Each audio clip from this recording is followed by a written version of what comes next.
আসসালামু আলাইকুম। আজকে আমরা দেখাবো হলো sequence of tenses. Sequence of টেন্সেসগুলো মানে আপনাকে বুঝতে হবে কোন জিনিসটা কোন টেন্সে আসে বা কোন ওয়ার্ডগুলো থাকলে কোন টেন্সে চলে আসে, আপনারা সহজে এটা বুঝে ফেলবেন। এখানে লক্ষ্য রাখুন, এই ওয়ার্ডগুলো থাকলে প্রেজেন্ট ইনডিফিনিট টেন্স হবে। এই ওয়ার্ডগুলো থাকলে প্রেজেন্ট ইনডিফিনিট টেন্স হবে। ওয়ার্ডগুলো কী কী এখানে দেওয়া আছে? Always, regularly, sometimes, often, seldom, usually, generally, normally, daily, every time, frequently, never, occasionally, every time, day, week, morning, on day, in reason, মানে কেন যে কোনো সিজন থাকলে টুইস এ ইয়ার। তারপর হোয়াট যদি থাকে তাহলে এটা কি হবে? প্রেজেন্ট ইনডিফিনিট টেন্স হবে। এটা কোন টেন্স হবে? প্রেজেন্ট ইনডিফিনিট টেন্স হবে। যেমন এখানে দেওয়া আছে, Shahin usually plays tennis once or twice in a week. Shahin usually plays tennis once or twice in a week. Rabindranath stories often have surprise ended. এখানে দেখেন অফেন থাকার কারণে কি হয়ে গেছে, এখানে হ্যাভটা কিন্তু মূল ভার্ব হিসেবে ব্যবহার হচ্ছে। ইউজুয়ালি থাকার কারণে ভার্বের বেস ফর্ম আসছে। সাবজেক্ট থার্ড পারসন সিঙ্গুলার হওয়ার কারণে পরবর্তী ভার্বের সাথে এস বাই এস যুক্ত হয়েছে। এখন যদি আমরা প্রেজেন্ট কন্টিনিউয়াসে যাই, প্রেজেন্ট কন্টিনিউয়াস টেন্সের স্ট্রাকচারটা কি? Subject plus am is are, verb plus ING plus object. তো এই ওয়ার্ডগুলো থাকলে মূলত প্রেজেন্ট কন্টিনিউয়াস টেন্স। ওয়ার্ডগুলো কী কী ওয়ার্ডগুলো আছে হলো now, at this moment, at present, day by day, right now, today, tonight, this year, this week, this season. এই ওয়ার্ডগুলো যদি থাকে, আবার ওয়ার্ডগুলো একটু পরে now, now, at this moment, at present, day by day, right now, today, tonight, this year, this week, this season. এই ওয়ার্ডগুলো যদি থাকে তাহলে সহজ কথায় প্রেজেন্ট কন্টিনিউয়াস টেন্স হবে। যেমন দেখো এখানে উদাহরণ দেওয়া আছে, দি baby is crying because it's hungry now. এখানে নাও থাকার কারণে কন্টিনিউয়াস টেন্স আসছে। দেখো দি baby subject, auxiliary verb is বসছে, তারপর ভার্ব প্লাস আইএনজি, আর টোটাল হোল সেন্টেন্সটা হয়ে যাবে অবজেক্ট। টোটাল সেন্টেন্সটা কি হয়ে যাচ্ছে? অবজেক্ট। আচ্ছা, পরবর্তীতে আসছে হলো present perfect tense. Present perfect টেন্সের স্ট্রাকচারটা একটু দেখো। প্রেজেন্ট পারফেক্ট টেন্সের স্ট্রাকচারটা হলো এরকম যে present perfect tense first number রুলে যে সাবজেক্ট প্লাস হ্যাভ হ্যাজ ভার্বের ফার্স্ট পার্টিসিপল ফর্ম প্লাস এক্সটেনশনটা বসবে। তো মূলত এই ওয়ার্ডগুলো থাকলে প্রেজেন্ট পারফেক্ট টেন্স। ওয়ার্ডগুলো কী কী?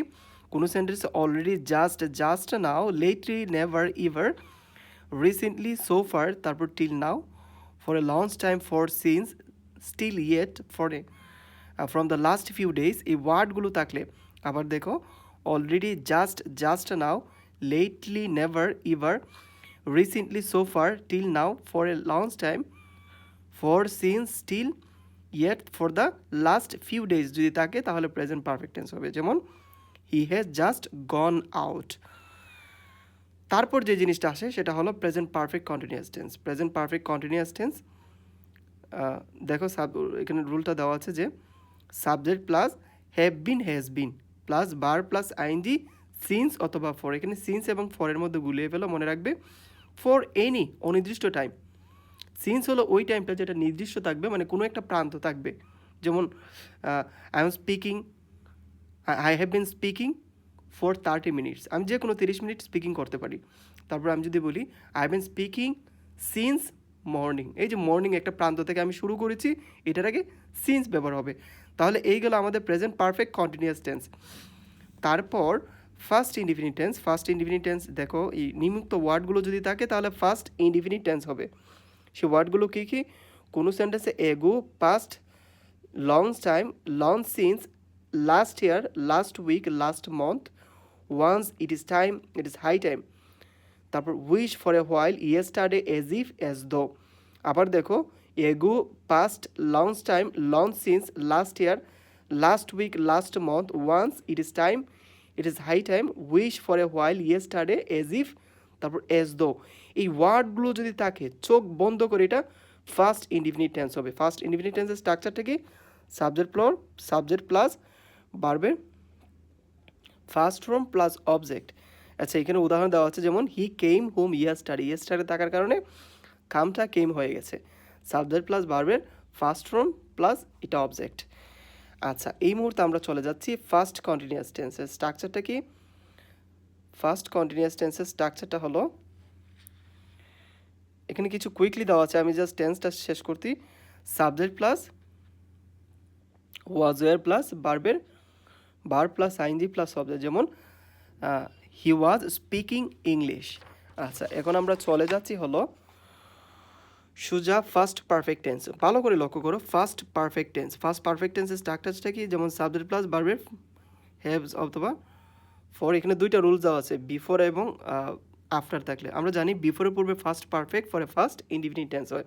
মনে রাখবে, বিফোর ওয়ার্ডটা থাকলে বিফোরের পূর্বে ফার্স্ট পারফেক্ট, পরে ফার্স্ট ইনডিফিনিট টেন্স হবে। যেমন দেওয়া আছে, my friend had left before I came.